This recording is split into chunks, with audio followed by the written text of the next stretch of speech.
இன்றைக்கி ஒரு mini vlog பார்த்துலாமா? இன்றைக்கி ஆடிப்பெருக்கு. இன்றைக்கி நாங்கள் வீட்டில் இல்லை. இன்றைக்கி நானும் அப்பவும் சேர்ந்து மதுரை மீனாட்சி அம்மன் கோயிலுக்கு தாங்க வந்திருக்கோம். எதுக்கு வந்திருக்கோன்னு தெரிஞ்சிங்கன்னா பயங்கரமாக ஷாக் ஆகிடுவீங்க. நான் அம்மாவை தேடி தாங்க வந்திருக்கேன். இந்த அம்மாவை நான் பழனியில் தேடிட்டேன், திண்டுக்கல்லில் தேடிட்டேன், திருச்சியில் தேடிட்டேன், எனக்கு கிடைக்கவே இல்லை. ஆனால் மதுரையிலையாவது கிடைக்குமா அப்படின்னு தான் தேடி வந்தேன். ஆனால் மதுரையில் எனக்கு கிடச்சிட்டாங்க. இந்த அம்மாவை தாங்க தேடினேன். இவங்க தான் அன்னபூர்ணி தாயார். இவங்களை தேடி தேடி நானும் அழைஞ்சி பல கடை ஏறி இறங்கிட்டேன். எனக்கு கிடைக்கவே இல்லை.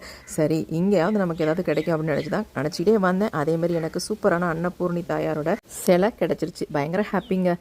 அம்மாவை தேடி தேடி அலைஞ்சு அதை வாங்கக்குள்ளாட்டி நானும் அப்பவும் பயங்கரமாக டயர்டாயிட்டோம். மதுரை ஜிகிர்தண்டா குடிக்கலனா எப்படி அப்போ அப்படின்ட்டு நானும் அப்பவும் ஜிகிர்தண்டா வாங்கி சாப்பிட்டோம்.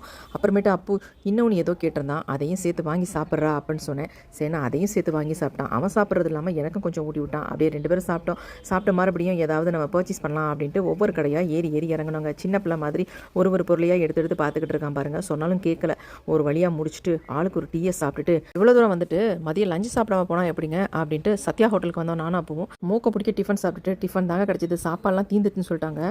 இப்போ தாங்க ட்விஸ்ட் இருக்குது. எதுக்கு முக்கியமாக வந்திருக்கோம் அப்படின்னா பாய் வாங்க தாங்க வந்திருக்கோம். நீங்கள் நினைக்கலாம் திண்டுக்கல்லில் கிடைக்காத பாயா மதுரையில் வந்து வாங்க போகிறீங்க அப்படின்னு சொல்லுவீங்க. ஆனால் மதுரையில் தாங்க இந்த பாய் ஃபேமஸ். அதாவது மூங்கில் பாய் தான் வாங்குறதுக்கு வந்திருந்தோம். எங்களுடைய அவுடோர் கிச்சனுக்கு 2 பாய் தேவைப்பட்டுச்சு. அதுக்காக வாங்கிட்டு போயிடலாம் அப்படின்ட்டு நாங்களும் கிளம்பி வந்தோம். வாங்கிட்டு வீட்டில் வந்து மாட்டினா இப்படி தாங்க இருந்துச்சு. சூப்பராக இருந்துச்சு பார்க்குறது.